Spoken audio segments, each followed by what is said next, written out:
Ô, professor, o senhor ainda vai falar com a gente no final da aula sobre quem entrou sim. Agora, no dia 28? Isso, vou já avisar para vocês, tá bom? Vamos lá, muito boa noite a todos.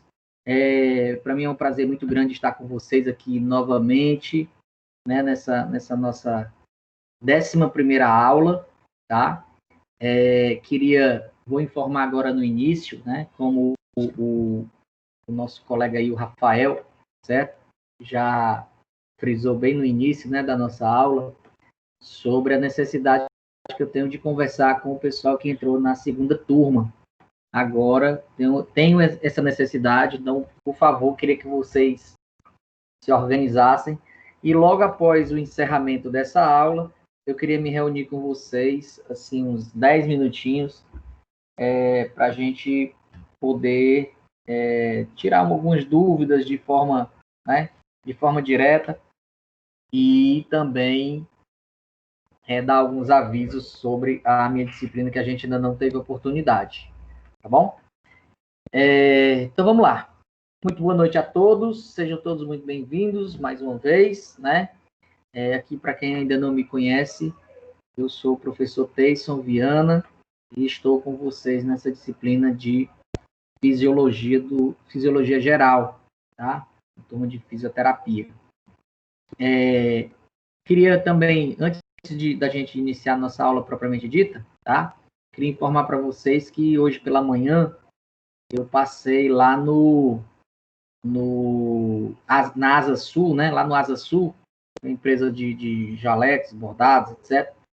E deixei lá a fonte, né? O arquivo lá para vocês, a quem interessar, ir lá para fazer os bordados dos jalecos de vocês, para que vocês tenham façam da melhor forma e da forma correta, tá? Então, já está tudo lá direitinho, então é só procurar lá no setor de bordados e procurar um arquivo chamado com o meu nome, tem o meu nome lá no arquivo lá, Unip Fisioterapia Professor Teyson, tá? Vocês podem procurar e fazer o bordado de vocês lá da melhor forma, ok? Durante essas nossas aulas passadas, né, nós fechamos da aula 1 até a aula 1, 2, 3, 4, a gente falou, e 5, né, 1, 2, 3, 4, a gente falou sobre o sistema circulatório, né, na nossa aula 5 foi uma aula de revisão, tá, do sistema circulatório. Aulas 6 e 7 foi sistema respiratório, 8 e 9 sistema urinário, e a nossa aula agora passada, né, aula 10, a gente fez a nossa primeira avaliação, tá? Então, nós tivemos agora a nossa avaliação, graças a Deus, muita gente, né, acho que pouquíssimas, raras pessoas tiraram nota inferior à média. Acho que ninguém tirou nota menor do que a média, certo? Não, tirou sim. 2 pessoas tiraram nota inferior à média. A média é 5. Mas tem como recuperar isso, tá bom? Fiquem despreocupados que a gente vai recuperar isso aí ao longo do processo. Lembrando que nossos trabalhos de sistema circulatório, sistema respiratório, são para entregar até às 23 horas e 59 minutos do dia 30, tá? Dia 30 agora de outubro, então, para todos, ok? Professor, o senhor podia repetir de novo as informações que o senhor tinha falado, por gentileza, porque eu só consegui entrar agora. Tu tá entrando agora nessa turma do dia 28? Não, é porque eu acabei de entrar agora, assim, aqui na aula. Não, eu tô dizendo assim, você é da turma do dia 28 ou é da turma do início do semestre? Eu acho que eu sou, né? Não, tu entrou quando? Tu entrou... Em março. Oi? Dia 22. Pronto. Então, tu entrou no início do semestre. Começou, então... Eu estou dando só os avisos gerais, avisos que vocês já sabem, né? sobre a prova, né? Estou comentando um pouquinho sobre a prova, que apenas somente 2 pessoas tiraram nota abaixo do que 5. Enfim, nós temos um trabalho aí para entregar, sobre o sistema circulatório e o sistema respiratório, que é até as 23 horas e 59 minutos do dia 30, tá? Do dia 30 de outubro agora, né? Então a gente tem 10 dias para concluir, para entregar esse trabalho, ok? Nós temos um trabalho aí de sistema urinário, certo? E outro trabalho aí que eu vou passar também sobre o sistema digestório, que é para entregar até o dia 13, né? Até o dia 13 de novembro, tá? Também do mesmo molde, ok? E, enfim, no mais, é isso aí. Queria começar a nossa aula de hoje, certo? Já entrando no conteúdo, entrando no assunto, e hoje a gente vai falar sobre o sistema digestório. Hoje a gente vai quebrar um pouquinho o protocolo. Hoje eu não vou dar, eu vou dar uma aula de assim, bases anatomofisiológicas do sistema digestório, tá? Então a gente vai entrar no sistema digestório, mas a gente vai abordar um pouco mais da anatomia do sistema digestório do que propriamente da fisiologia do sistema digestório. Até porque, assim, vocês precisam ter uma base anatômica, né, do sistema para poder entender depois como é que funciona a fisiologia do sistema. Eu queria perguntar para vocês se o meu áudio está chegando tranquilo, tá bem, está tranquilo, porque eu mudei de fone e aí eu queria ter essa percepção. Aqui tá tranquilo. Massa. Aqui beleza. tá ok. Show de bola. Tá Então vamos para frente. Então, vamos começar aqui com a anatomia do sistema digestório, tá? E aí eu queria começar com vocês sobre a definição, certo? O que é digestão. Então, a digestão, na verdade, é um processo de quebra de alimentos, tá? Você tem, por exemplo, aqui do meu lado aqui, vocês não podem ver, eu estou sem câmera, mas aqui do meu lado ele se encontra uma travessazinha, uma petisqueirazinha com queijo, com um queijinho quente. No final da aula eu vou bater uma foto para vocês e vou enviar no grupo. Então eu tenho uma petisqueirazinha aqui com queijo, um queijo quente, com um oréganozinho e um azeitezinho, né? Uma jarra de água, que eu vou me hidratando ao longo da aula. E, enfim. Meu amigo, eu tenho que me cuidar. Enfim, e aí, esse pedaço de queijo que está aqui do meu lado, certo? Ele, que eu vou comendo ao longo da aula também, ele vai ser digerido, né? Vai ser digerido pelo meu sistema digestório, certo? Então, assim, eu vou colocar na boca, eu vou mastigar, vou deglutir, e o restante dos meus órgãos vai fazer o processo da digestão, até que seja absorvido todos os nutrientes que possam ser absorvidos, né?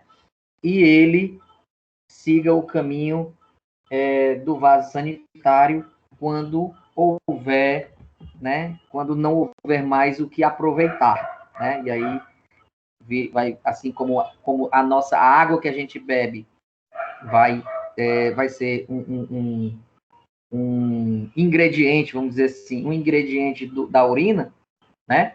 O alimento que a gente come vai ser um ingrediente também, após ser todo absorvido, após tudo que puder ser absorvido seja absorvido, e aí no final das contas acabam sendo excretados na forma de fezes, ok? Então, a digestão é um processo de transformar os alimentos em formas possíveis de serem absorvidas pelo organismo. Essas formas possíveis de ser absorvidas pelo organismo, eu quero dizer que um pedaço desse de queijo, um pedaço de pão, sei lá, o que vocês comeram agora, tá? Feijão, macarrão, etc., ele vai ser quebrado em moléculas, né? Em partículas diminutas, para que esse alimento seja absorvido pelo nosso organismo, seja ele um carboidrato, seja ele um lipídio, seja ele uma proteína, tá? Ele seja absorvido pelo nosso organismo, caia no trato circulatório, e do trato circulatório, como a gente já viu, certo? Nutra, né? Vai nutrir as células do nosso corpo, ok? Olha que legal. Por isso que eu deixei para falar sobre o sistema digestório no final, e no sistema circulatório no início, exatamente para a gente manter essa sequência pedagógica organizada dos sistemas orgânicos, certo? Então, o sistema digestório, ele realiza essa tarefa e ele é composto por um canal, né? Na verdade, é um grande tubo digestivo e também anexada a esses tubos algumas glândulas, tá?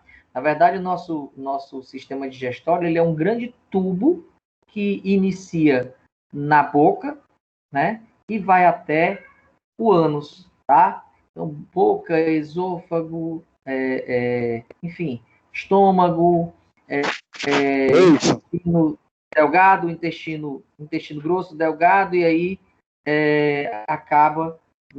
entra pelo orifício, pelo vestíbulo bucal, né, e termina no orifício anal. Pois não, quem fala? Elton. Teixo, tu tá em qual slide, hein? Eu estou ainda no slide número 4, que na verdade é o primeiro slide da apresentação. Não, porque eu entrei agora e tá aparecendo 3 aqui para mim. Show. Não, mas o 3 não tem nada. Pois é, anatomia, digestório, não sei o que, introdução. Isso, exatamente. Tá tudo bem contigo? Tranquilo, beleza. Massa, abraço. Então, vamos lá para frente. Elton, se não estiver passando, tá? Se não estiver passando para ti, sai um pouquinho, depois reinicia o teu sistema e depois tu volta, que aí dá certo. Eu vou fazer isso agora, valeu. Massa, valeu. Então, assim, e esse sistema digestório, tá? Ele tem como função a modificação do alimento ingerido por processos químicos e mecânicos, tá? Ou seja, durante o processo da digestão, né, do nosso corpo, algumas glândulas vão secretar, né? Alguns órgãos, algumas glândulas, elas vão secretar química, né? Alguns elementos químicos, alguns ácidos, algumas bases, né? No alimento, e para que esse alimento seja mais fácil ainda de ser digerido, né? De ser absorvido pelos órgãos, né? Pelas estruturas dos órgãos que vão absorver, ok? Então, desse modo, que no final possam atravessar essa parede do trato gastrointestinal e entrar no sistema vascular e no sistema linfático. Por que no sistema linfático também? Porque o sistema linfático, a água também, que é um alimento, ele também vai fazer parte do sistema linfático, até porque a água que a gente que é presente no sistema linfático, a gente vai chamar de linfa, tá? A água que está no sistema vascular, a gente chama de plasma, tá? Então, a água também ela faz parte do nosso cardápio, vamos dizer assim. Então, e facilita também os processos, né? De absorção do organismo, tá? Então, o alimento, ele vai, como a gente já havia falado, ele vai sendo macerado, vai sendo mastigado na boca, vai ser deglutido e vai cair no restante do nosso tubo digestório, né? Que é o nosso sistema digestório, sendo quebrado de formas mecânicas e de formas químicas, para que ele, quando chegue no determinado órgão que vai fazer aquela absorção, né, do alimento, ele esteja em formato de molécula, em formato de micropartícula, para que seja melhor absorvido pelo organismo. Ok? Ok até aqui, gente? Tá dando tudo certo? Tá dando para entender direitinho? Sim, professor. Show, vamos para frente. Tá? Então, nesse slide agora, que é o slide número 5, tá? Eu vou fazer a apresentação para vocês dos órgãos, né? Dos órgãos e glândulas do sistema digestório, tá? Que são os componentes, certo? E a gente vai conversando um pouquinho sobre algumas coisas que der para a gente vai falando, né? E depois a gente vai conhecer esses órgãos, tá? Então, como o texto diz, cada parte do sistema digestório é adaptada para algumas funções específicas, tá? Então, algumas somente para uma simples passagem do alimento, como é o esôfago, né? E outras para o armazenamento, né, do alimento, como o estômago, e digestão e absorção, como o intestino delgado, tá? Então, o alimento ele vai entrando aqui pela cavidade bucal, né? E aí a gente pode ver a boca, tá? Que é o vestíbulo bucal, é por onde a gente vai se alimentar, né? Isso de uma forma normal, de uma forma natural. Depois, outro órgão que a gente tem é a faringe, tá? Lembra que no sistema digestório, aliás, no sistema respiratório, que a faringe, ela é um órgão duplo, tá? A faringe, ela atua tanto no sistema respiratório, como no sistema digestório também, tá? No sistema respiratório, a gente tem a nasofaringe, né? Que trabalha exclusivamente com o sistema respiratório, tá? E no sistema digestório, a gente tem a orofaringe, oro de oral, tá? Orofaringe, tá? Tanto a orofaringe, ela atua tanto no sistema respiratório, como também no sistema digestório, tá? Então, na faringe, vai descendo, né? Por esse tubo, tá? E esse tubo a gente vai chamar de esôfago. Não é essa que a gente consegue palpar aqui no pescoço, não, tá? Logo abaixo do queixo, não é isso. Isso que a gente palpa abaixo do queixo, na região cervical, é a traqueia. A traqueia faz parte do sistema respiratório, tá? O esôfago, ele passa por trás da traqueia, ok? Então, o esôfago, esse alimento vai descendo pelo esôfago e chega finalmente ao estômago, tá? No estômago aqui, ele vai ser quimicamente modificado, né? Já vai começando a fazer aliás, a partir da boca, né? Já vai sendo quimicamente modificado, né? Pelas glândulas salivares, ok? Então, as glândulas salivares, elas vão secretar pitialina, né? Que é uma enzima digestiva, né? Através da amilase salivar. E a gente vai ver lá atrás, nos últimos slides, né? Tem um slide falando sobre isso aí. E chega até o estômago, né? Onde vai receber um banho, né? Vamos dizer assim, uma lavagem com ácido. Esse ácido é o ácido gástrico, tá? Ele é composto de ácido clorídrico, né? De HCl, é um ácido muito forte, tá? E daí, quando esse alimento ele vai passando para o duodeno, tá? Ele recebe vamos dizer assim, o duodeno é a primeira porção do intestino delgado, tá? Então, ele recebe um bombardeio químico também de bicarbonato de sódio, para que essa acidez não vá afetar também a digestão no intestino delgado. O intestino delgado vai ter na absorção de alguns nutrientes, né, e de água, né, principalmente os nutrientes, e a partir daqui do sistema, e a partir do intestino delgado, passa, né, para o intestino grosso, e o intestino grosso se encarrega de fazer a absorção de água para o organismo, e finalmente chegando até o ânus, né, para ser secretado esse alimento que não foi aproveitado, para ser secretado em forma de fezes, tá? Então, o nosso sistema digestório ocorre dessa forma. Ok? Tranquilo até aqui? Dúvidas?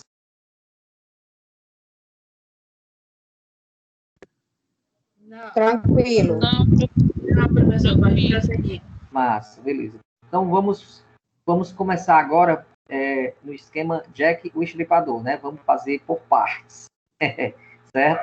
Então, vamos começar, como diz o Matuto, começar do começo, tá? Começando pela boca e os seus anexos, tá? Então, a boca é a primeira porção do tubo digestório e ela vai se comunicar anteriormente, né, com o mundo exterior, né, com o mundo externo, e posteriormente com toda a cavidade, né, do tubo digestório. E ela possui limites, né? O limite anterior são os lábios, superior e inferior, lateral bochechas, né, o superior palato, né? Nós temos dois palatos, o palato duro, que é mais conhecido como o céu da boca, tá? E o palato mole, um pouco mais atrás, onde a gente não sente a pressão do osso palato, né? Vocês já viram na anatomia que nós temos o palato duro e o palato mole, tá? Então, essa parte superior. Na parte inferior, nós temos os músculos, né, que constituem o assoalho oral, né, o assoalho bucal, tá? E na parte posterior, o istmo da fauce, que ela se limita lá com a orofaringe, tá? Então, ela é um espaço, né? Vamos dizer assim, a boca ela é um espaço que tem os seus limites, tá? Ela se divide, né? Como a gente viu aqui, ela se divide em vestíbulo da boca, né? Os vestíbulos são a parte que circunda, né, a boca, e a cavidade da própria boca, que é o espaço interno, tá? Professor, Pois não. eu pensava que esse vestíbulo aí fosse só referente tipo assim, a entrada. Então quer dizer que o vestíbulo é essa parte aí de dentro da boca, é? Quando a gente fala vestíbulo bucal, quem está falando aí? A Lidiane, né? Isso. Quando a gente fala de vestíbulo bucal, Lidiane, vestibular quer dizer entrada, né? O vestíbulo quer dizer entrada. Então, o vestíbulo da boca é esse espaço que é limitado, né? Dentro do que a gente vai falar dos limites da boca propriamente dita, tá? Então, esse é o vestíbulo, é a entrada. É por onde entra os objetos ou os alimentos pela boca, tá? E a cavidade bucal, é o espaço interno. Então, vestíbulos são as estruturas que acoplam, por exemplo, o vestíbulo bucal. É como se fosse assim, imagina uma bola, tá? O vestíbulo é a parte da borracha da bola.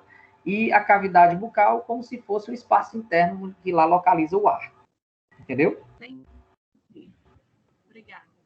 Por nada, vamos para frente. Então, na parte superior da boca, né, como a gente já havia falado, nós temos o palato, que se divide em palato duro, né, e a parte óssea, e o palato mole, né, que contém como é que eu vou dizer, um limite, esse limite, né, entre uma divisão entre o sistema respiratório, né, e o sistema digestório, e o palato duro compreende esses 2 terços anteriores, e o palato mole contém esse terço posterior, ok? De acordo com o que vocês estão vendo aí nos slides, tá? Na parte posterior, né? Lá do nosso vestíbulo bucal, da nossa boca, né? Na parte posterior está localizado o istmo da fauce. O que é esse istmo da fauce? Aquela partezinha lá de trás mesmo, lá mais posteriorizada, tá? Superiormente, nós temos a nossa úvula palatina, né? E lateralmente os arcos palatoglossos, tá? Que a gente eles costumam encher muito o saco da gente quando nós estamos com alguma infecção de garganta, né? Alguma infecção na garganta, então eles costumam ficar bem irritados, tá? Nessa estrutura. E inferiormente a gente tem o dorso da língua, né? E aí a gente compreende nossa boca, tá? Abaixo da língua a gente tem essa estrutura chamada de freno, né? Freno da língua, esse ligamento, vamos dizer assim, esse ligamentozinho que prende a língua, né, ao assoalho da boca, tá? Nós temos também o que a gente vai chamar de carúnculas sublinguais, tá? As carúnculas sublinguais, eles são umas pequenas saliências que a gente pode até palpar e identificar, né? E elas vão se configurar e vão se desembocar das glândulas submandibulares e sublinguais. Essas glândulas submandibulares e sublinguais fazem parte também das glândulas salivares, tá? Então, tudo isso ele vai fazer parte dos anexos da boca, ok?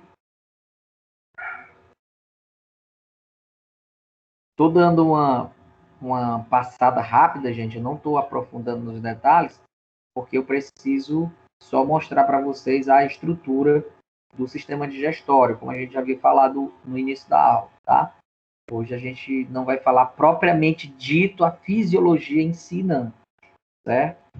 Fisiologia em si a gente vai ver agora na próxima quarta-feira, dia 28. Hoje a gente vai fazer uma base anatomofisiológica, tá? E a parte fisiológica mesmo, pura, a gente vai ver na próxima aula, tá? Aqui nós temos, dando continuidade, né, aos nossos slides. Aqui, como a gente estava falando, a gente está vendo as glândulas, né, submandibular, esse osso, né, o músculo ióide, que é o osso ióide, e as glândulas sublinguais, certo? A glândula sublingual, perdão. E elas fazem parte das glândulas salivares, tá? Então, elas vão secretar saliva, né, para que haja essa digestão. Como é que funciona isso até agora aqui, falando sobre glândulas salivares, tá? Nós temos, fisiologicamente, certo? A nossa digestão, ela já inicia pela boca, tá? Então, alguns alimentos, tá, que são ricos em carboidratos, tá? Os carboidratos simples, eles vão, que vocês já estudaram isso na bioquímica, os carboidratos, eles são fontes primárias de energia para o nosso corpo, né? De glicose para o nosso corpo, tá?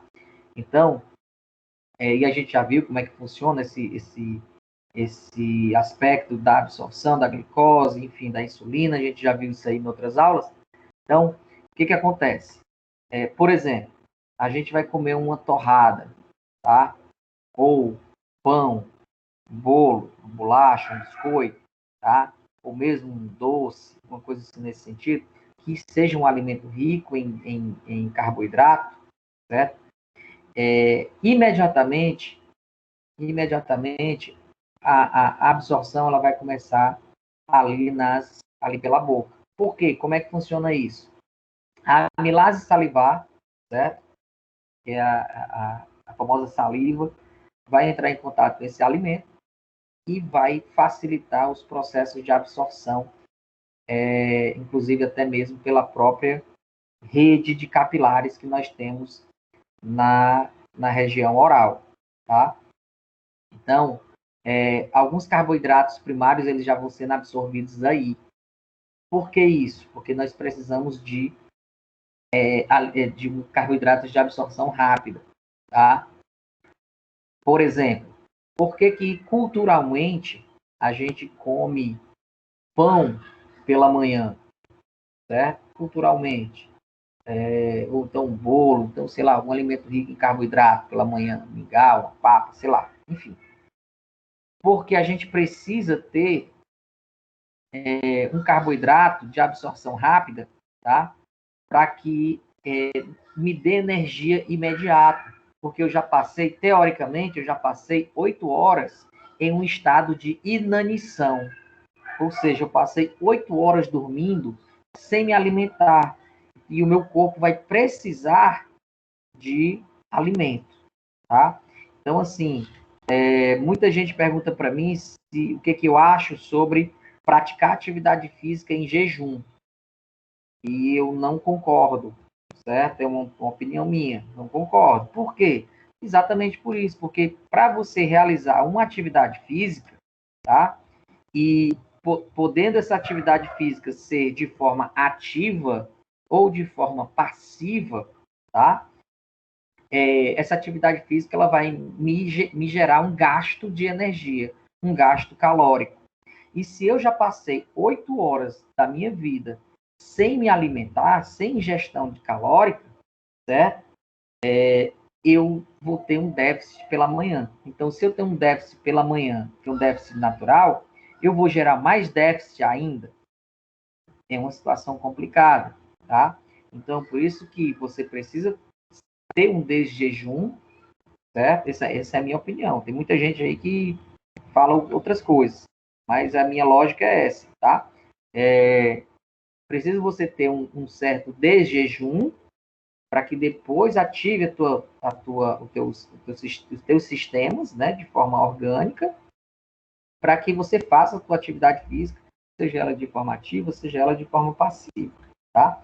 Por que eu estou falando em atividade física ativa ou passiva?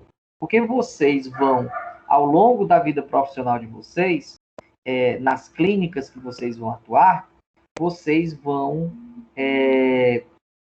gerar atividade física para os clientes de vocês, tá? Seja de forma ativa, né? O indivíduo andando, subindo uma escada, fazendo algum exercício de fortalecimento muscular, ou seja de forma passiva, quando você vai realizar alguns movimentos, né? No que a gente vai chamar de diagonal principal, diagonal secundária, que mais tarde vocês vão ver isso aí, tá? E só um minutinho, gente.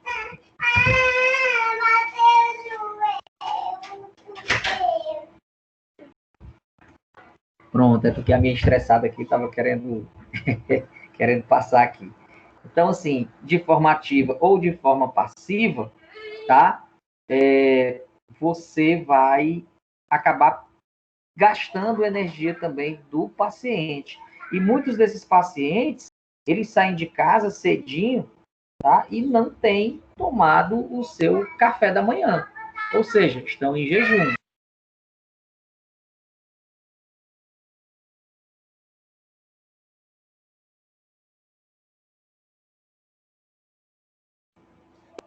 Ok? Até aqui? Deu para entender? Deu sim, professor. Show, massa. Então, eu preciso que a gente tenha... Eu preciso desse feedback de vocês. De vez em quando eu vou instigar vocês aí nesse aspecto, tá bom? Lembrando a época de colégio. Não ouvi, como é? Lembrando a época de colégio. Isso. Porque senão, amigo, eu penso que eu estou dando aula sozinho aqui. Enfim. E aí, para que esse alimento, tá, ele seja melhor absorvido, tá, pelo organismo, não é também simplesmente só chegar e colocar na boca e vai se desmanchar feito uma hóstia, né? Para que esse alimento seja melhor absorvido, é preciso que nós tenhamos uma mastigação boa, tá? É preciso realmente que você mastigue bem os alimentos para que você facilite também o processo de quebra, tá? É como você, por exemplo, vai fazer uma bananada, tá? Por exemplo, fazer uma bananada. Eu coloco no liquidificador leite, coloco lá uns 5, 6 bananas, coloco açúcar e eu só aperto uma vez no pulsar. Pronto. E aí, acabou-se. E aí eu vou servir. Essa bananada ela nem virou bananada ainda, né? A banana está lá quase toda inteira, né? O açúcar não dissolveu no processo de giro das hélices, né? Do liquidificador, das lâminas, tá? O leite ainda está lá da forma dele, sem ser homogeneizado. Enfim, então assim, e aí eu vou dar trabalho ao meu corpo.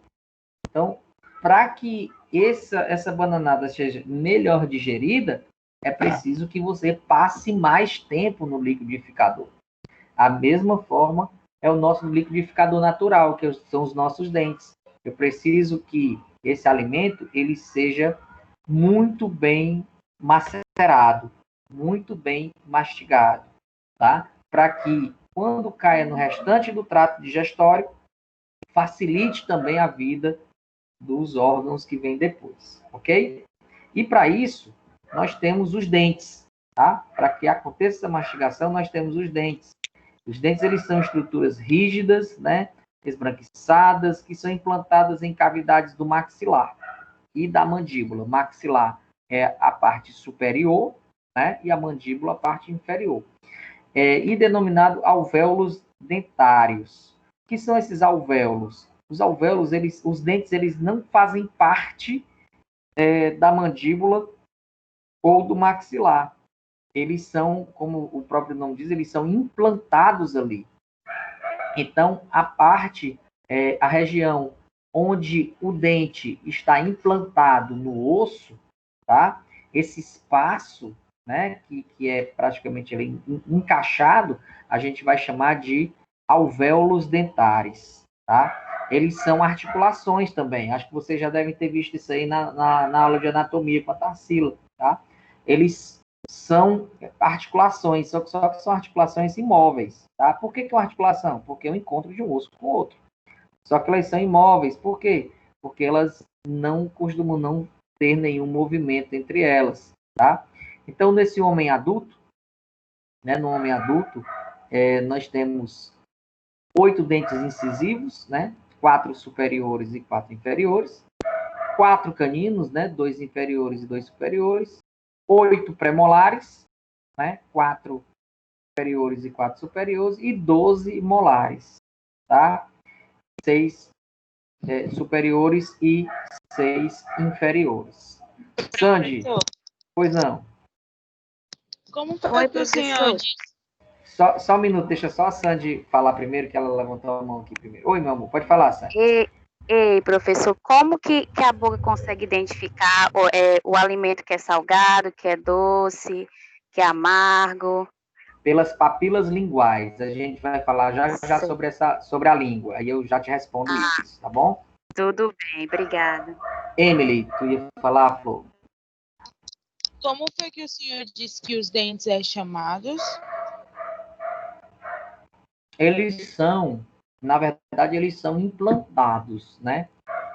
Nos dentes. Eu não sei se foi isso que tu entendeu, não sei, tá? Então, assim, uma dentária, alguma coisa assim. Os alvéolos dentários. Os alvéolos dentários, eles são a junção, são aonde o dente ele está em contato com o osso, seja o osso do maxilar ou seja do osso da mandíbula, entendeu? Tá bom.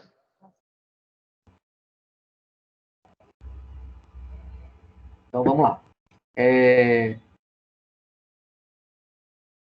Esses dentes, tá? Todos os dentes eles têm uma divisão, tá? Uma estrutura anatômica.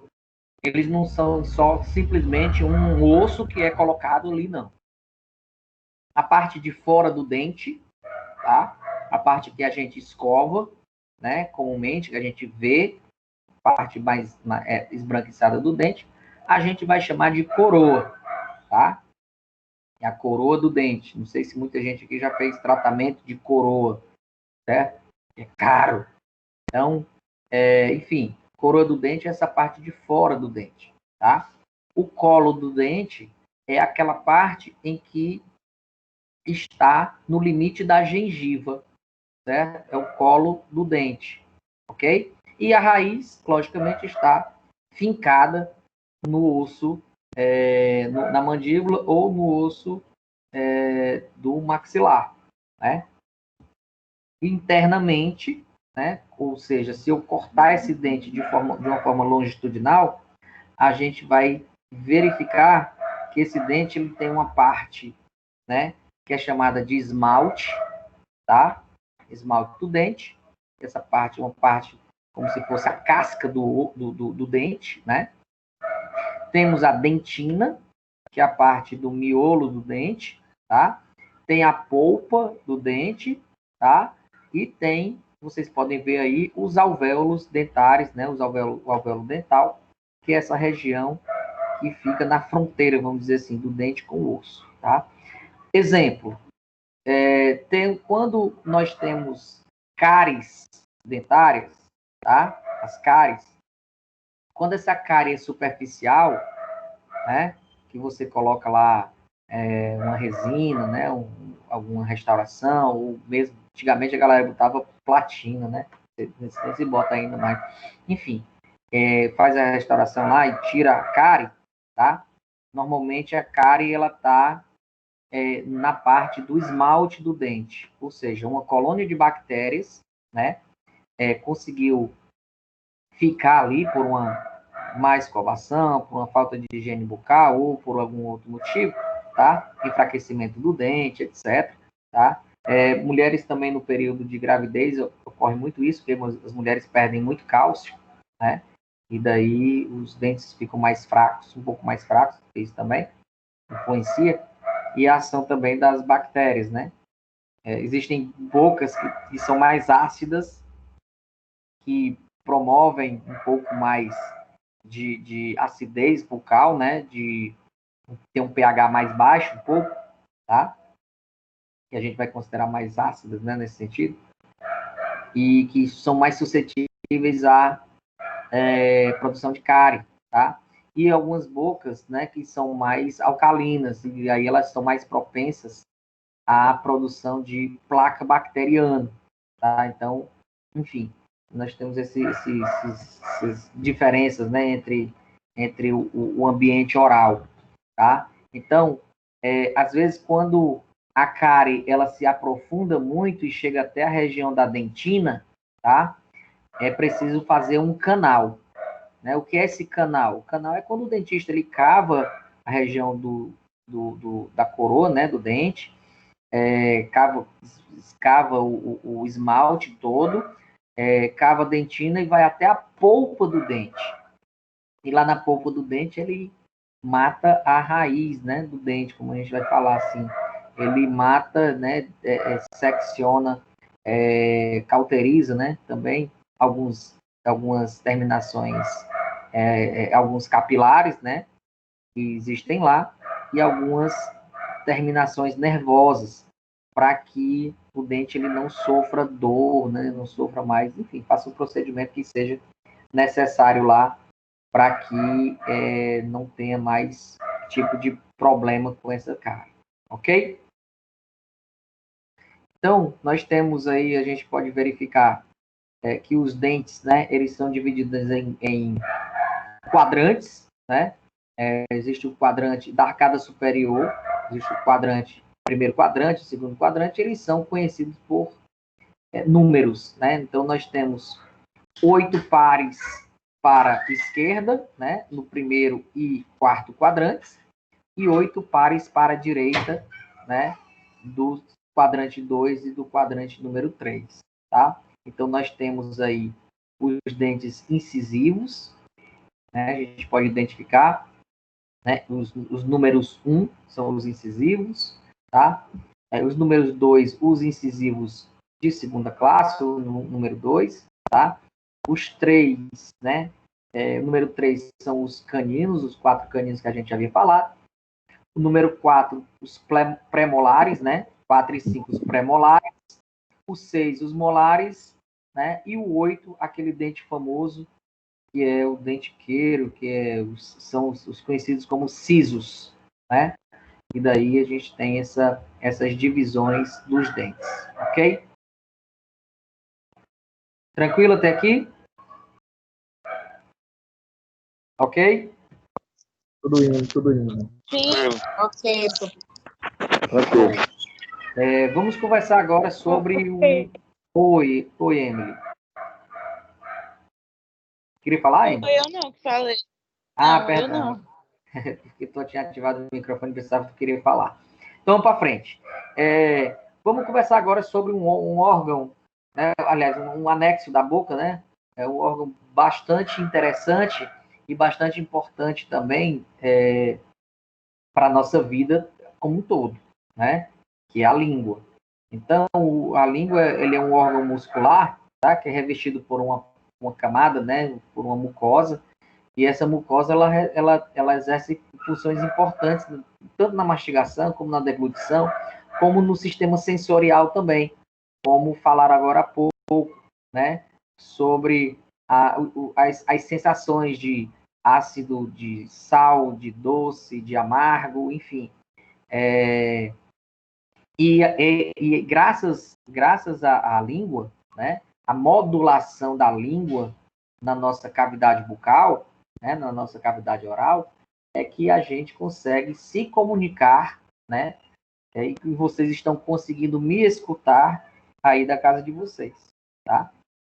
Então, e aí a língua, através da sua modulação, ela vai, a gente vai conseguindo falar palavras, frases, enfim, falar aí durante essas 2 horas de aula, tá?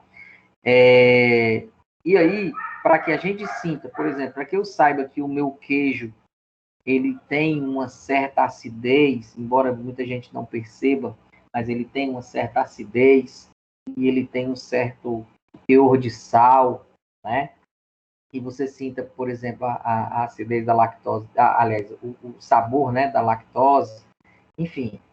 E é preciso que você tenha essas papilas linguais, ou essas papilas gustativas, elas bem treinadas, tá?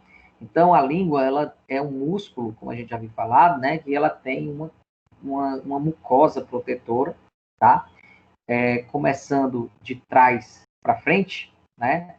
Nós temos a raiz da língua, na parte mais posteriorizada, certo? Nós temos a raiz da língua. Nós temos a amígdala lingual, né? Nós temos esse sulco terminal e nós temos as papilas circunvaladas, tá? Então, essas papilas circunvaladas, elas delimitam, né, a raiz da língua, né, do corpo da língua, tá? No corpo da língua, a gente vê as papilas folhadas, as papilas filiformes, as papilas fungiformes e no meio da língua o sulco mediano, tá? Então, assim, a língua ela é um elemento bastante importante, né? Porque nessas papilas, certo? Uma pessoa agora que perguntou há pouco sobre como é que eu vou dizer, sobre as funções, né? Onde é que você sente ácido, onde é que você sente amargo, etc. Tá? Através dessas papilas, deixa eu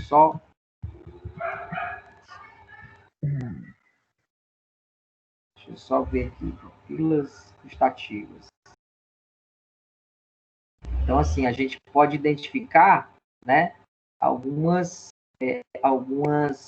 particularidades. Por exemplo, na região mais posterior da língua, tá? Nessa região aí das amígdalas linguais, certo?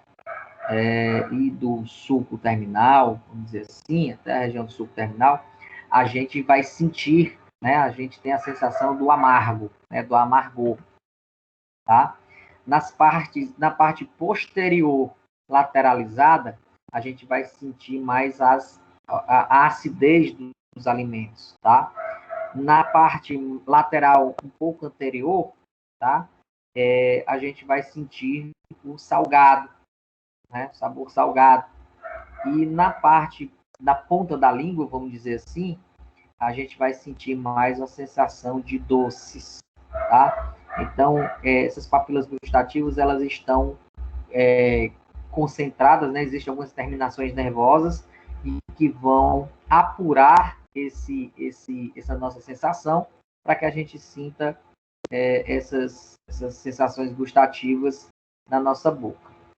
Ficou claro aí agora para quem perguntou? Me perdoa, eu esqueci quem foi que perguntou. Foi eu, professora Sandy. Ficou assim, tá? Pronto, beleza. Ok? Não, essa informação ela não está no nosso slide, Sandy, porque como a gente vai falar um pouquinho sobre... Vocês vão ver isso aí na anatomia, tá? A parte da disciplina de anatomia, ok? Mas, mesmo assim, eu vou fazer um slidezinho, vou colocar no slide da próxima aula, uma observação sobre isso aí. Isso aí é importante também, Tá bom? Tudo bem. Professor. Obrigada. Pois não, quem fala? É Indira. Oi, Indira, tudo Uma bom, linda? dúvida. No caso, nós sentimos todo. Nós sentimos sabores através da língua. Sim. Então, ele Tá dando, calma, fala. Oi, Indira, fala.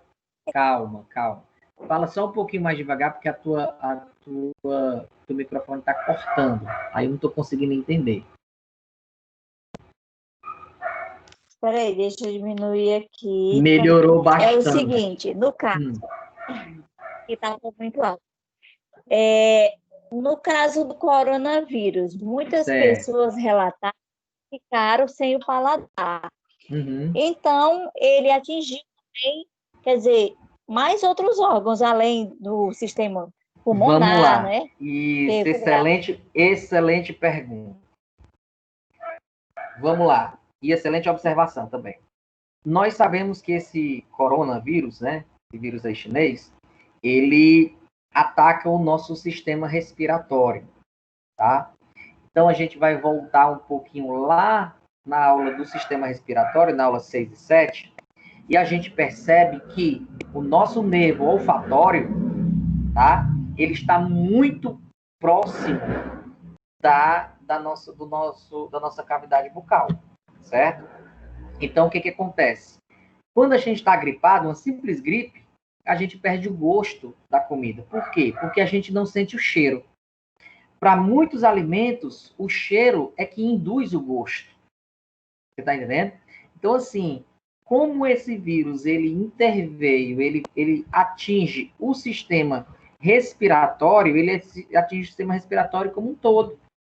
E daí acaba também esse nervo olfatório atingindo também o sistema digestório, tá? E daí mascara essa sensação de gosto, que a gente não sente gosto. Meu sogro teve esse tal do Covid e ficou assintomático, né? O único sintoma que ele teve foi exatamente isso, tá? Meu sogro teve em abril, certo? Acho que foi quando eu tive também, que também fiquei assintomático, não tive a dor numa unha. Graças a Deus. Mas por quê? Porque eu fiz uma prevenção, né? Embora muita gente não diga que tem a ver ou que não tem a ver, mas eu fui pelo que foi muito criticado por todo mundo, mas eu fiz o uso de hidroxicloroquina, de ivermectina e de azitromicina cautelarmente, e com certeza eu não tive nenhuma dor na unha. Não sei se foi por isso, não sei se foi por outro motivo, mas, enfim, nós tomamos aqui em casa e, graças a Deus, a gente ficou bem assintomático, tá? Mas o meu sogro, até hoje, desde o mês de abril, que ele, vez por outra, ele não sente gosto dos alimentos e também não sente cheiro, tá? Por conta da intervenção aí do vírus, né? Do vírus no organismo. Ok? Beleza, Indira? Beleza, obrigada. Entendi. Show. Vamos para frente. Podemos? Alguém tem alguma dúvida mais?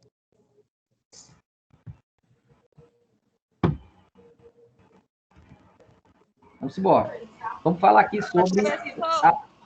Oi? Só uma dúvida. Pois não? No caso de pancada no nariz, que a pessoa também perde o gosto, o cheiro, o que acontece? Mesma coisa também. Pancada no nariz atinge o nervo olfatório, tá? E atingindo o nervo olfatório, ele está intimamente ligado ao sistema digestório, né? A cavidade oral, e daí a gente acaba tendo essa perda de olfato, enfim, perda de gosto, porque o nervo foi atingido, tá? Não é que o nervo foi atingido, ele pode ter sido atingido, mas algumas estruturas que estão ligadas ao nervo podem estar edemaciadas, podem ter sido atingidas, tá? E aí eles comprimem o nervo e o nervo não passa o estímulo até o cérebro para ele indicar se aquele alimento é ácido, é básico, enfim, nesse viés, entendeu? Sim. Aí, no caso, a cirurgia resolve? Eu acho que assim, não chega, acredito eu, né? Eu acredito que não seja preciso chegar à cirurgia. Depende do caso, né? Eu acho que o médico é quem está mais, como é que eu vou dizer? Depende do médico, né? Então, enfim, se o médico achar que pode ser entrado por um processo cirúrgico,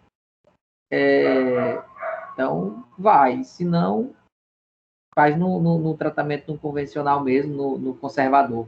Tá bom? Tá certo, obrigada. Mas aí é o médico, tá? Então, vamos lá, nós. Falando sobre a faringe, tá? A faringe, como a gente já viu em outra aula, tá?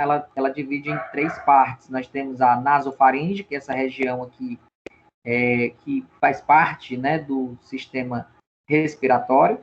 Nós temos a orofaringe, que faz parte dos 2 sistemas. E nós temos a laringofaringe, tá?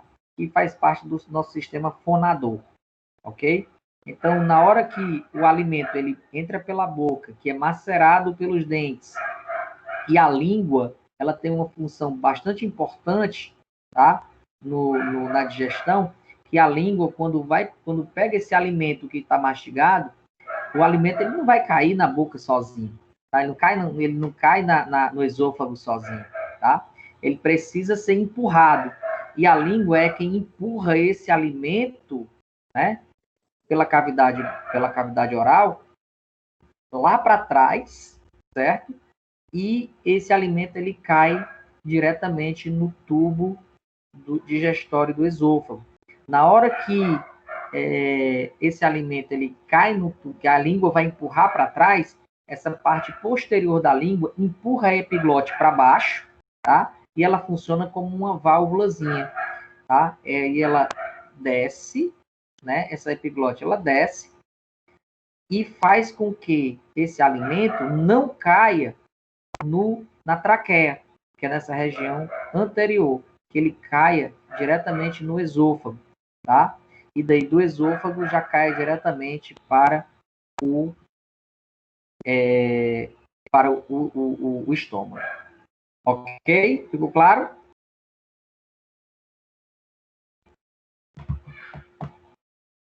Ok, gente, aí? Ok, professor. Ok. Show. Então, a epiglote, gente, ela tem uma função muito importante na vida da gente. A epiglote, ela evita que alimentos sólidos e líquidos, tá? Caiam no sistema respiratório, ok? Então, na hora que um alimento sólido ou um alimento líquido, tá? Ele cai cai no sistema respiratório, imediatamente a gente tem um reflexo da tosse, tá? Um reflexo da tosse para expulsar esse alimento do sistema respiratório e voltar para o sistema digestório. Pois não, Bárbara? Bárbara, você queria falar, meu anjo?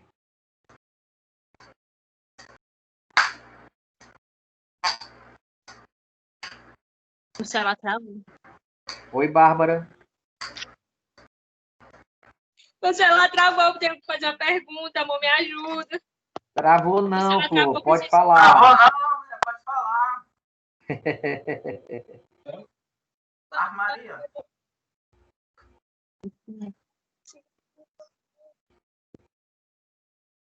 Pois não, Bárbara, pode falar, querida. Tá me ouvindo, professor? Estou ouvindo, estamos ouvindo perfeitamente. Pode falar. Meu celular travou aqui, eu não conseguia. Professor, e sobre os espasmos da epiglote? Sim. Espasmos, né?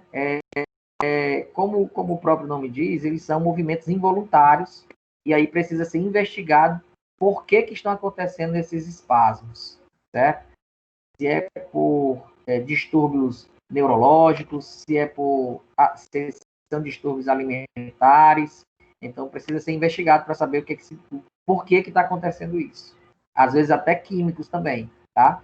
Tem uns conhecidos aí na Barra do Ceará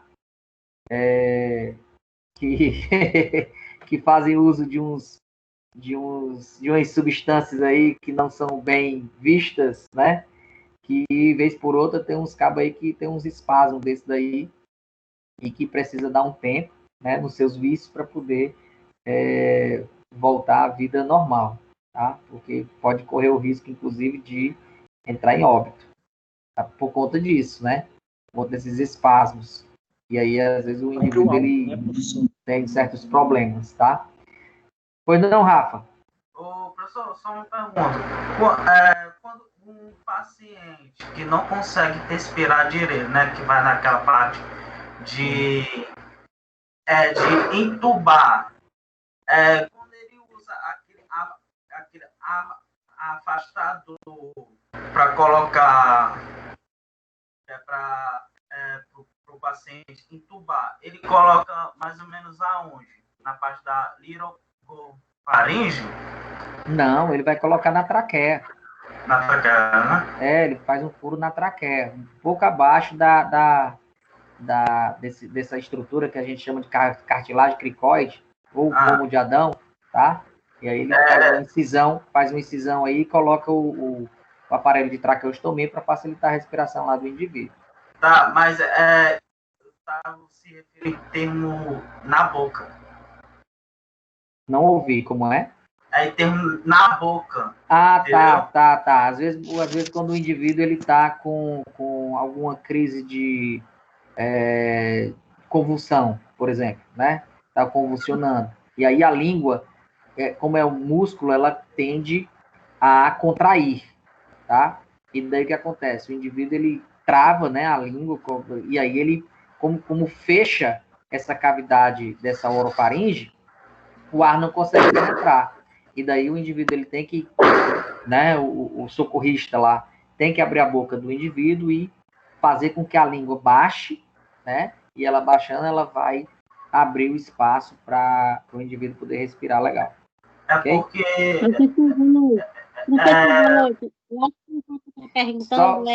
Só um minutinho, Patrícia, deixa só o Rafael terminar aqui a colocação dele, tá bom? Já tu fala. Porque a minha prima, ela tirou uma foto, aí ela tá colocando por fotinho de um objeto na boca do paciente, para afastar, para colocar o cano para a pessoa tentar respirar através da boca. Beleza. A sonda que ele está falando. Pronto. Oi, Dogarda. Pois não, meu amor, pode falar. É a sonda que ele está falando. Pois não, ele está falando. Tu está falando da sonda de alimentação, o Rafael? Ou tu está falando do tubo de respiração? Isso. Do tubo de respiração. Tá, entendi. Não, mas aí funciona dessa forma. E o tubo, ele entra diretamente, né? Baixa a língua dele. Quando baixa a língua, a glote libera, a glote vai ser liberada, né? Para a passagem do tubo. E o tubo já cai diretamente dentro da traqueia, tá bom? Ítala, meu amor. Pois não, querida, pode falar. Quem tem aquela síndrome de, acho que é Pierre Robin que fala, interfere alguma coisa na respiração ou no gosto, no paladar? Não sei te responder, não conheço essa síndrome. Vou ficar devendo essa. Tá. Porque minha sobrinha nasceu agora com essa síndrome. Eu queria me aprofundar sobre o assunto. Mas já foi diagnosticado pelo médico, tudo direitinho? Já, é a linguazinha curta e o queixinho, nasceu o queixinho bem desenvolvido. Então tem que ver isso aí. Eu não conheço, sou ignorante nessa área aí. Tá bom, Patrícia, obrigada. queria falar, meu amor?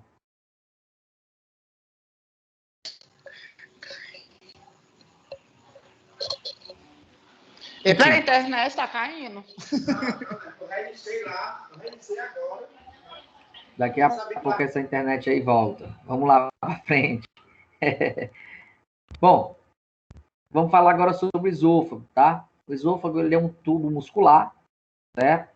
Uma vez o alimento... Professor, desculpa, Oi? é que o slide começou a carregar aqui para mim e não parou. Eu queria saber qual o slide que o senhor tá. Estou no slide número 21. Parou. O meu tá no 15 ainda. Pronto, estou no 21, tá? Tá certo, obrigado. Então, vou fazer a mesma coisa que eu falei para o Elton. Sai um pouquinho, depois tu retorna. Ok? Então, vamos lá. O esôfago, né, como o texto fala, ele é um tubo muscular que continua, né, que continua a faringe e é continuado pelo estômago. Então, o esôfago ele é um tubo que acima dele está a faringe, abaixo dele está o estômago. São os dois limites, tá? Esse tubo muscular, ele tem uma característica, certo? Que esse músculo liso, ele atua como se fosse um sincício. O que é um sincício? É como se fosse uma única célula. Claro que são formados por várias células, mas é como se fosse uma única célula, tá? Isso funcionando de uma maneira única. Ou seja, após a comida, né, o alimento, ele ser empurrado, né, pela língua, né, na direção da faringe, e cai, depois da faringe, cai no esôfago, daí, meu amigo, não tem mais volta, tá? E aí o alimento, ele vai diretamente para o estômago, certo? Por um movimento chamado peristaltismo. O que é esse movimento peristáltico? São movimentos ondulares, certo? Um movimento de ondas, uma onda forçando esse bolo alimentar, certo? Na direção do sistema digestório. É como se fosse, sabe a pasta de dente que está lá embaixo do tubo? E você vai empurrando a pasta de dente para o dentifrício. Então, assim, você vai, é como se você... Só que o tubo mesmo faz isso por conta própria. Você não precisa de estímulo, tá? Como é um tecido muscular liso, involuntário, ele faz isso por ele próprio, ok? Então, esse alimento ele é impulsionado através de contrações involuntárias, como a gente está vendo aí no texto, tá? E essas contrações involuntárias são denominadas ou são chamadas de movimentos peristálticos ou peristaltismo, tá? Isso prova que a mãe da gente ou a avó da gente, não sei vocês, né? Porque quando eu estava no interior, lá na minha avó, eu comia, ficava comendo e de cabeça para baixo, deitado, me balançando na rede. E a minha avó dizia que, meu filho, não faça não, que a comida volta. Mentira, mas a comida não volta não, cara. Depois que ela passa da língua para baixo, da língua para trás, não tem mais retorno. O retorno, ela só tem saída, a não ser que você provoque uma ânsia de vômito e aí você vai botar para fora no movimento contraperistáltico, certo? O movimento contraperistáltico. Aí sim, aí o alimento volta. Mas dentro de uma fisiologia normal, esse alimento não volta. Você pode estar comendo de cabeça para baixo, literalmente de cabeça para baixo, tá? Mas esse alimento ele não tem mais retorno, uma vez que a língua empurra esse alimento para o tubo digestório. Ok? Alguma pergunta?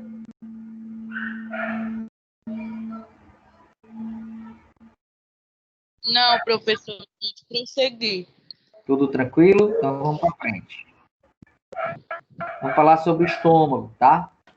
O estômago, nós temos 3 partes a conhecer, tá?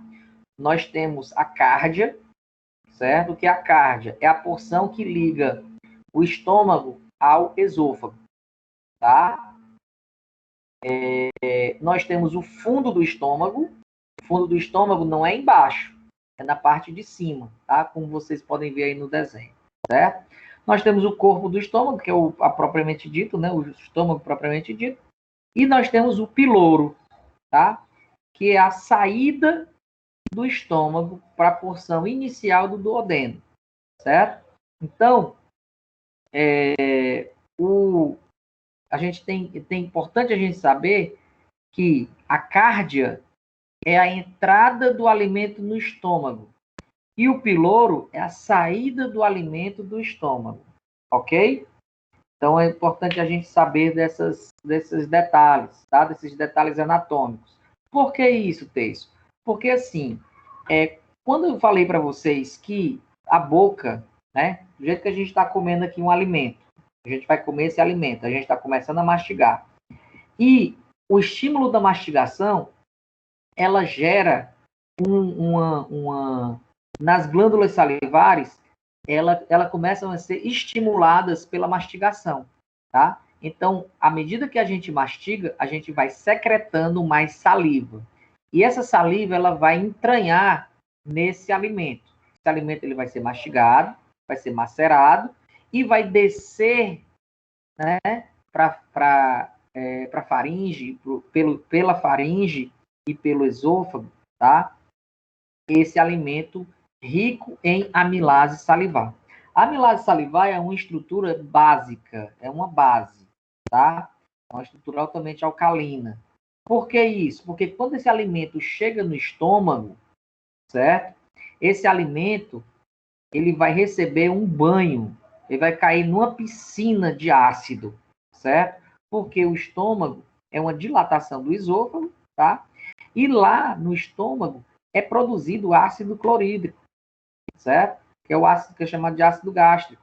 Então, esse alimento, né? Esse alimento que é um carboidrato, ele vai sendo absorvido parte lá na boca, né? Por exemplo, o carboidrato, ele vai sendo absorvido parte na boca, né?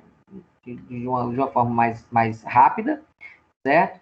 E quando ele cair no estômago, ele não vai se desintegrar, certo? Porque ele precisa continuar sendo absorvido em outro órgão, tá? Então, a base vai neutralizar esse alimento, certo? Ele vai neutralizar esse alimento, né, esse carboidrato, certo?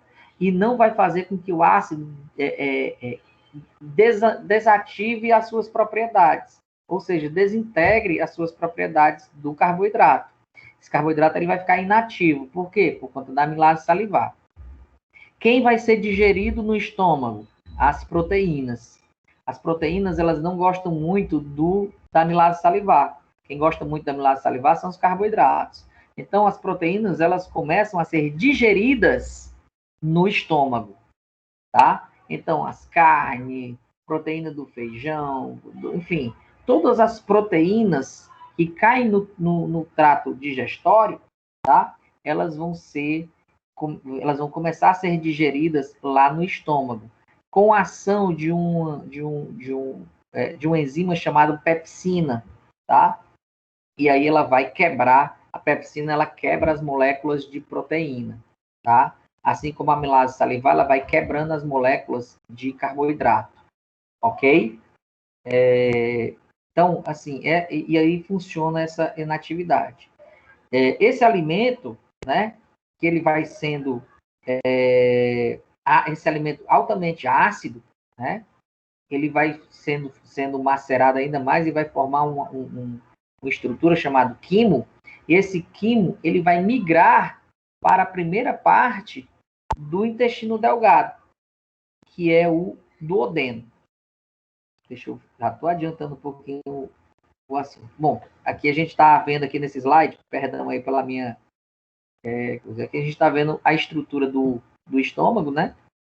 E aí a gente vê a cárdia, né? Existe uma válvula aqui que impede que esse alimento ele volte, tá? Na cárdia. Existe o piloro também, que separa essas duas estruturas, ok? No duodeno, deixa eu passar aqui um pouquinho para cá.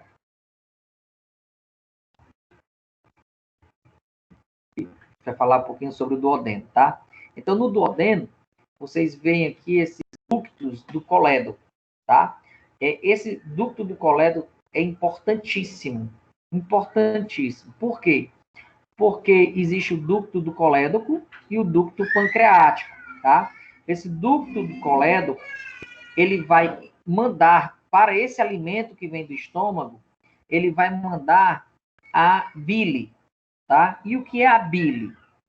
A bile é uma espécie de um líquido emulsificante, uma espécie de um detergente biológico, tá? Produzido pelo fígado, tá? Então, o fígado, ele produz a bile, e a bile é armazenada lá na vesícula biliar, certo? Então, nós vamos falar de 3 tipos de alimentos básicos da nossa refeição. Os carboidratos, tá? Que quem começa a fazer a digestão dos carboidratos é a amilase salivar, né? A pitialina, ok? Essa enzima que vai começar a quebrar as moléculas de carboidrato. A pepsina, ela vai quebrar as moléculas de proteína, tá? E a bile, ela vai começar a quebrar as moléculas de gordura. Imagina como se você estivesse lavando os pratos da casa de vocês, tá? E aí você pega aquele prato bem gorduroso.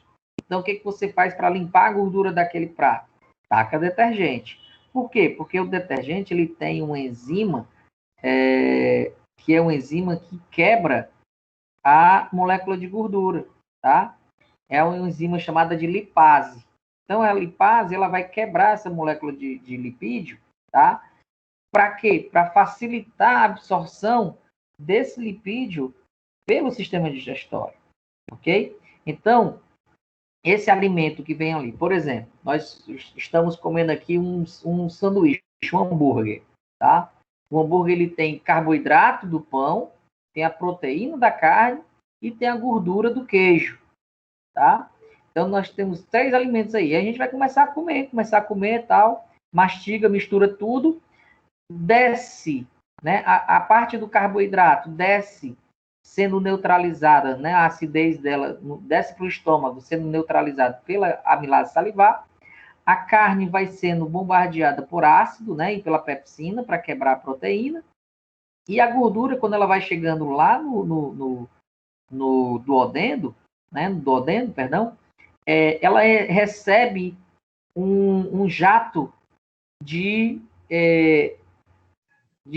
bile, tá? Então, ela recebe esse jato de bile, ela vai quebrar essas moléculas de proteína, de lipídio, tá? De gordura, tá?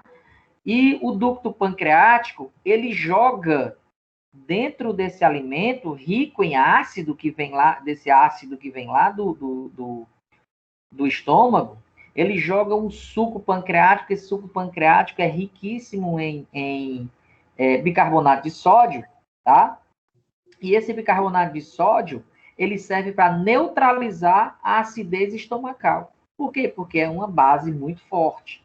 Então, o ácido clorídrico que desce para o duodeno é neutralizado pela ação do suco pancreático, ok? E daí, essa primeira parte, que o duodeno é a primeira parte do intestino delgado, né?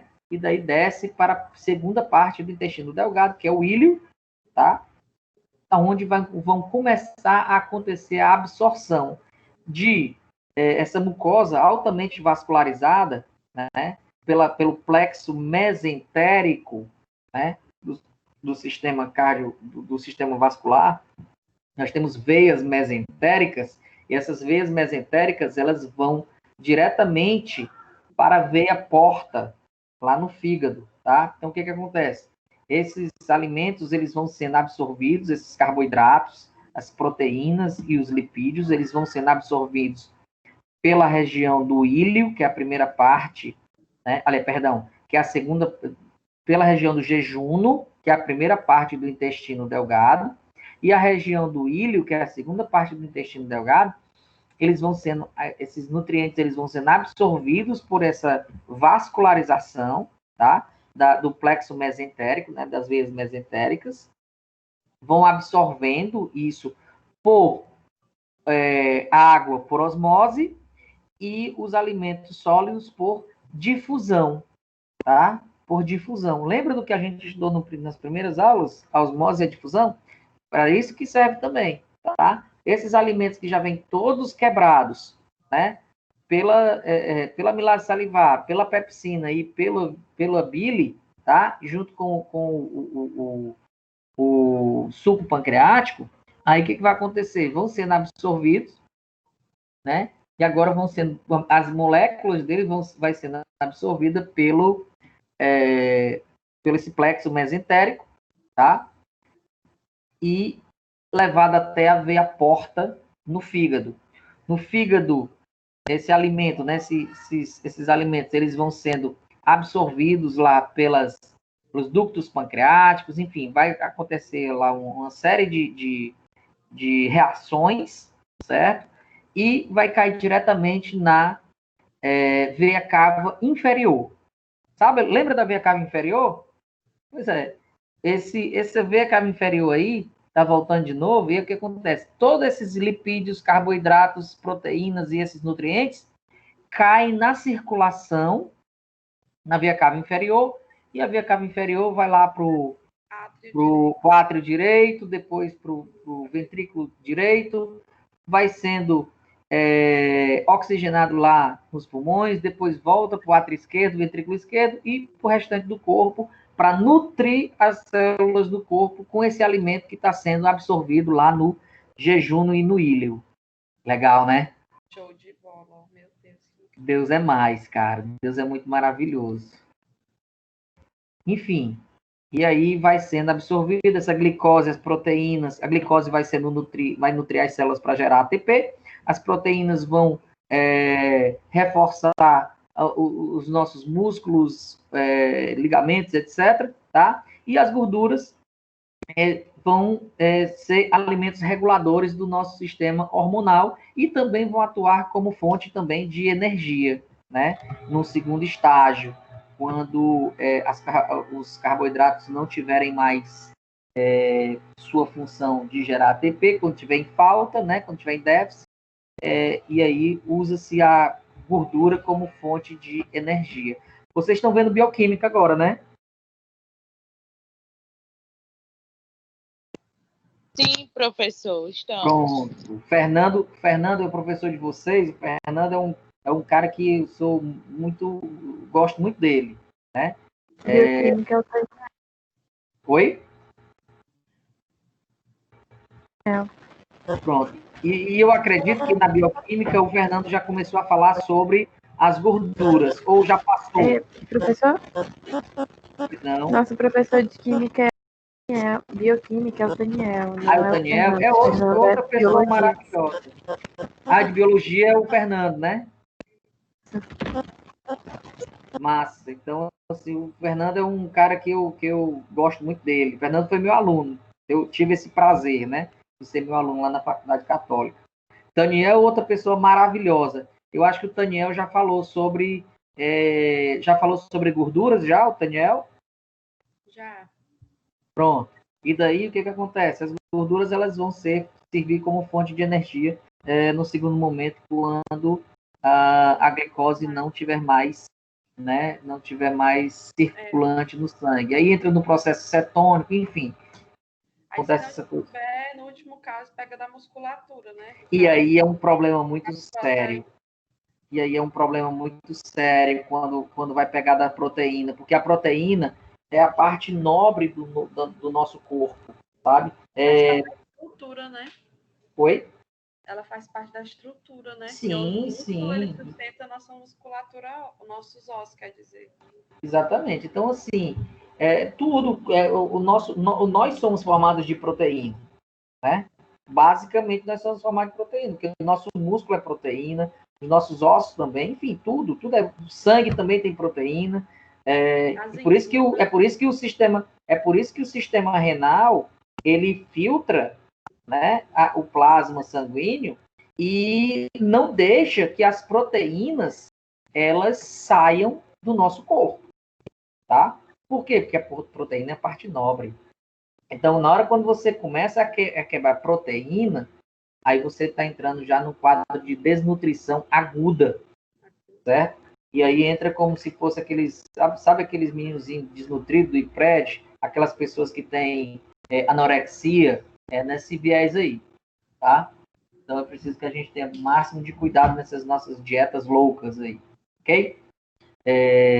E daí, esse alimento, né, vai sendo digerido, vai sendo absorvido por todo o nosso trato do sistema do jejuno, né, da região do início do intestino delgado, e chega até a porção do intestino grosso, tá? Chega até a porção do intestino grosso. E no intestino grosso, basicamente, ele tem uma função de absorção de líquido, tá? Absorção de água. Então, por onde é que a gente absorve a nossa água? Pelo intestino, basicamente pelo intestino grosso, tá? Então, esse nosso alimento que vai ser liquefeito, né? Vai sendo de forma, tipo uma forma, como se fosse uma bananada bem pastosa, ele vai sendo absorvido, né? Essa consistência vai sendo passada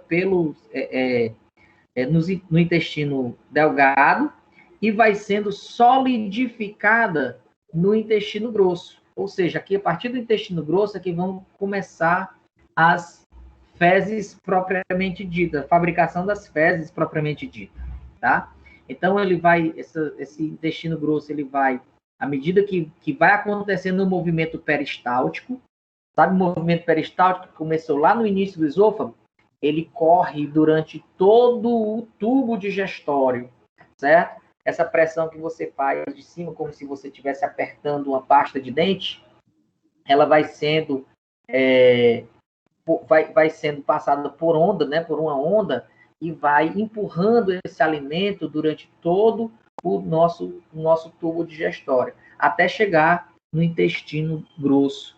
O intestino grosso, ele tem a função de absorção de água, tá?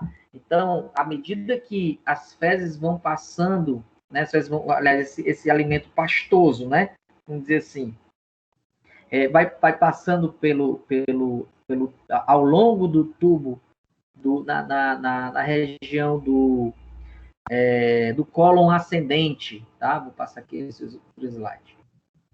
Nessa região do cólon ascendente do intestino grosso, tá?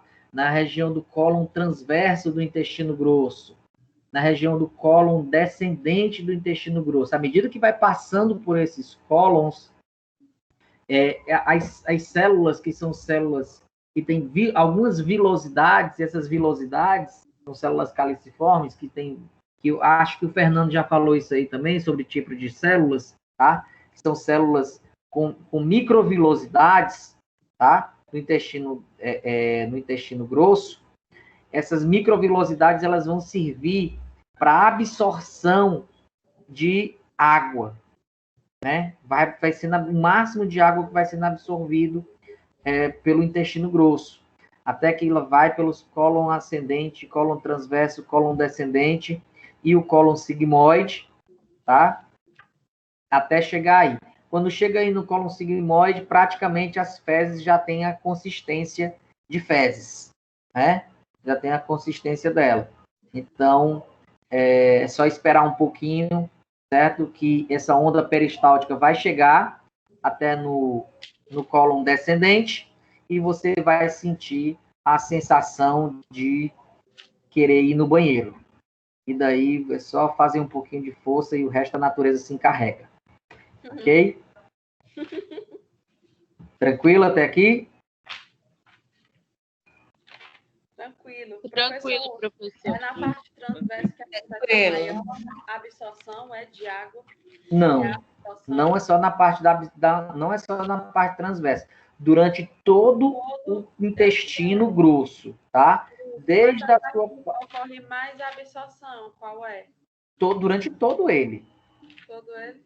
Durante todo ele. Aí a gente aumenta a volemia, Isso, exatamente, certo? Muito boa colocação, tá? Então, assim, como é que a gente aumenta a volemia do nosso sangue? Primeiro, por alguns motivos, né, da produção de sangue lá na medula óssea, da absorção de água pelo estímulo, né, pelo estímulo do sal, né, da sensação de sede, da aldosterona, esse processo todo, e também pela absorção de água pelo intestino, tá? Tem uma absorção de água pelo intestino, principalmente intestino grosso, certo? Então, assim, como eu falei para vocês, à medida que dentro do intestino delgado, ele está assim no formato como se fosse uma bananada, tá? O alimento ele está liquefeito, como se fosse uma bananada.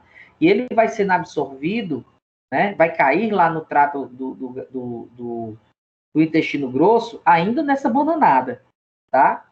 E aí o que é que acontece? Ele vai subindo pela essa onda peristáltica, né?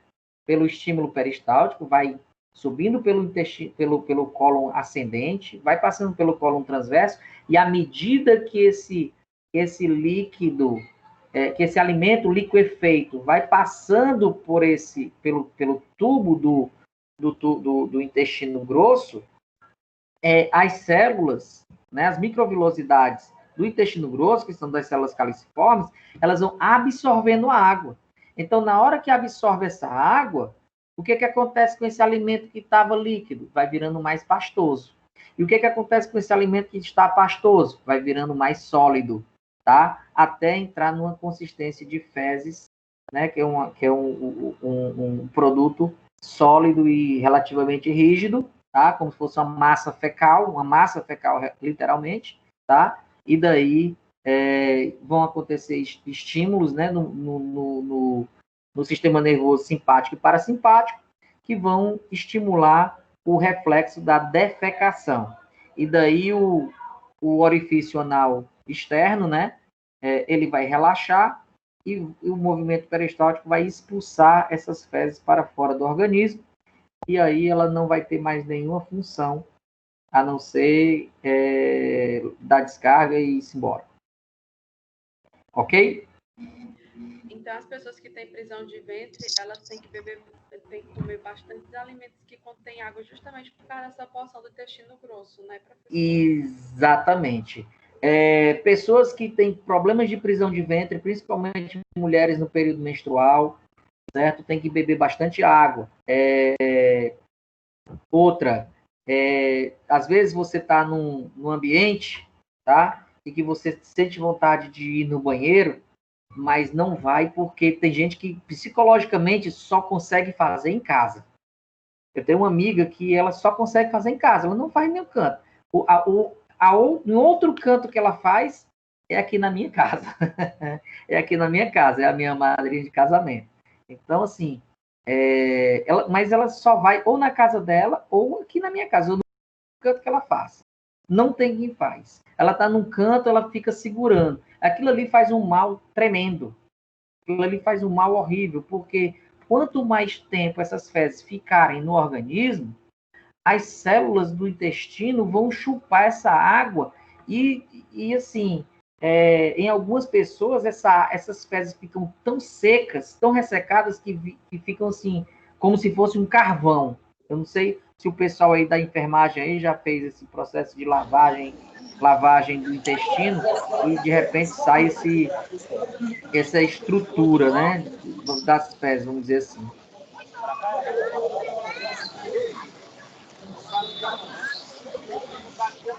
Então, vamos lá, dando continuidade. Negada, abre o microfone aí só para me estimular a ir assistir o jogo, mas está bem pertinho de terminar a nossa aula, tá?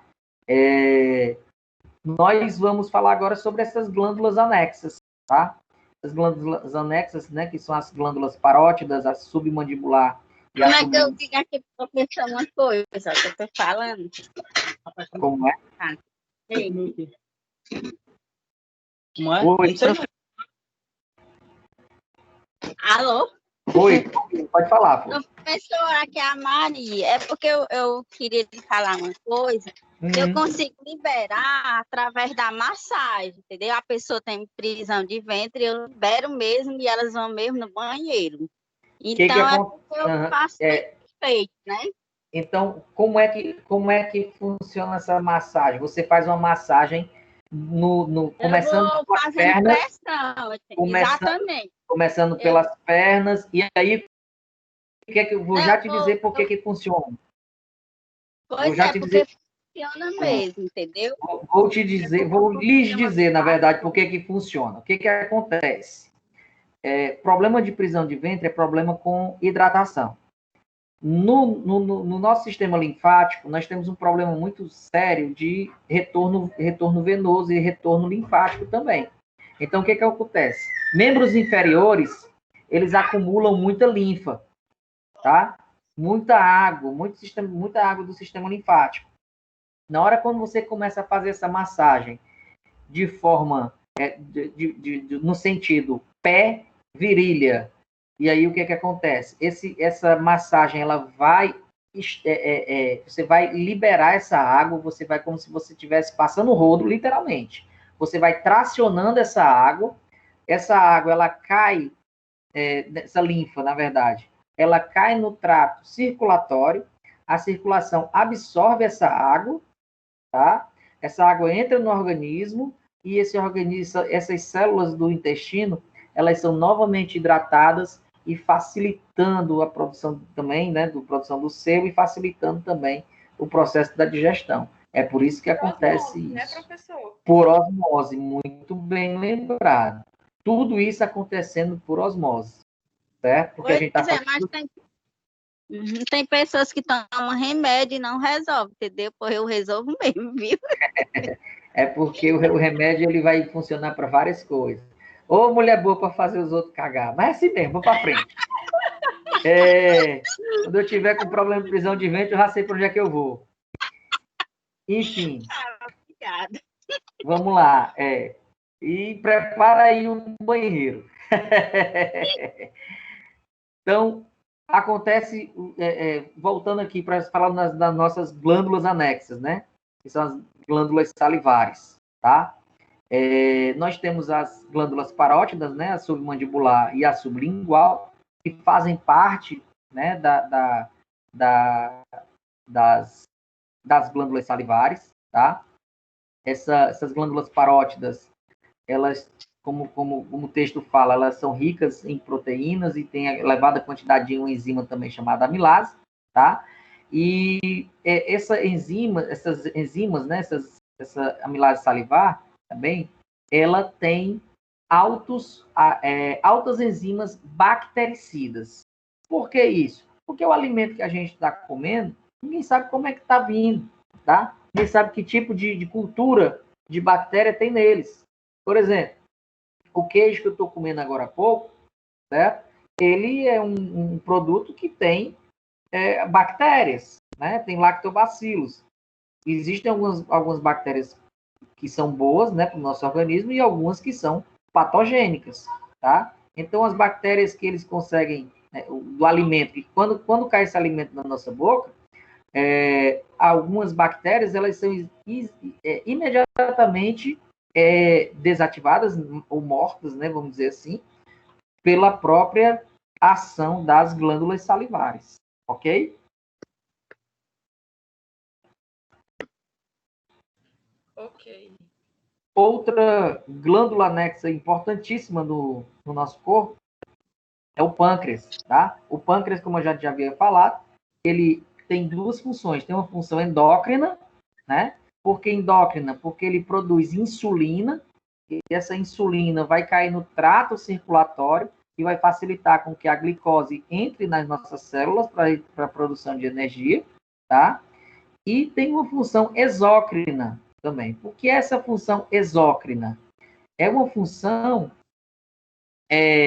na verdade, é quando ela libera esse suco pancreático dentro lá no duodeno, tá? Para que neutralize essa acidez do alimento que vem do estômago, tá? Então, o pâncreas, ele tem duas funções. Ele tem uma função endócrina, de liberar insulina para o organismo, e ele tem uma função exócrina, tá? Que é uma função de liberar suco pancreático para dentro do trato digestório e assim acontecer a digestão dos alimentos, ok? Aí a estrutura dele, onde ele acopla, né? A gente vai falar mais dele na próxima aula. Nós temos o fígado, tá? O fígado, ele é uma glândula que é importante demais no processo do metabolismo, tá? Na absorção de nutrientes como carboidrato, gorduras e proteínas, tá? Produz a bile, né? Produz a enzima bile, que vai emulsificar, ou seja, vai quebrar essa molécula de gordura do alimento, tá?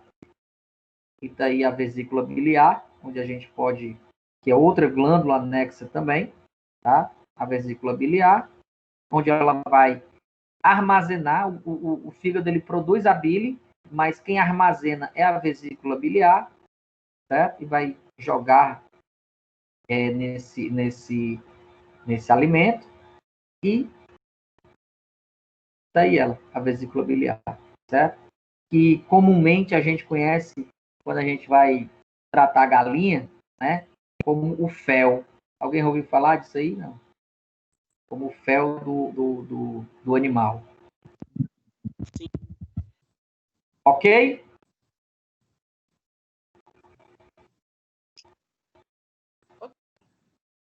E por hoje a gente termina por aqui, tá? A nossa base de anatomia, né? A nossa base anatomofisiológica do sistema digestório. E na próxima aula a gente vai falar da fisiologia da digestão propriamente dita. Muita coisa eu vou repetir na próxima semana, mas a próxima aula vai ser mais aprofundada, ok? Terminamos nossa aula pontualmente, às 22 horas, tá? E para quem está chegando agora na casa, né? Para quem entrou agora na segunda turma, eu queria que vocês ficassem um pouquinho para a gente conversar, certo? Sobre a nossa vida acadêmica, ok?